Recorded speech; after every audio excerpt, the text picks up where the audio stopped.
Voici Sabine et son entreprise où elle est la PDG et fondatrice. Sabine est fière de son entreprise. Son évolution est constante d'année en année. Cette année, Sabine a encore embauché, ce qui fait que maintenant, son équipe est composée de plus de 10 personnes et par conséquent, elle doit consacrer 2% de sa masse salariale au CPF et la verser à son OPCO, son opérateur de compétences. Comme chaque année, Sabine organise une réunion pour faire le bilan. C'est l'occasion de présenter sa nouvelle stratégie de formation et de développement des compétences, incluant le CPF.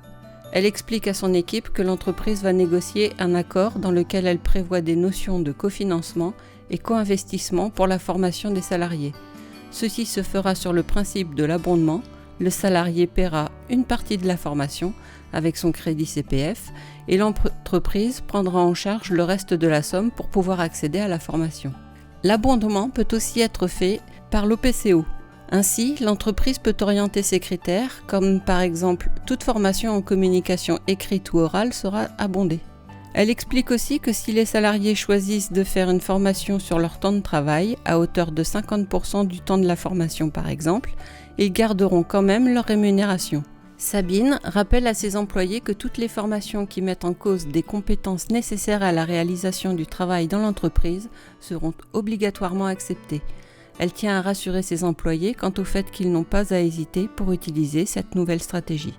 Maintenant, Sabine leur présente la liste des formations ainsi que des prestataires. Le nom Inspire Academy revient souvent. C'est normal, Sabine fait entièrement confiance à ce prestataire et en a entendu beaucoup de bien à propos de ses cours de langue. La réunion est terminée. Sabine espère que le message a été reçu de façon positive. Pendant une pause, quelques jours après la réunion, Sabine discute avec 2 de ses salariés. Ils souhaitent tous 2 se former et grâce au travail de Sabine, ils ont déjà choisi une formation, chacun chez Inspire Academy. L'un veut faire une formation d'espagnol et l'autre une formation d'anglais. Sabine est ravie. Sa nouvelle stratégie profite déjà à ses employés.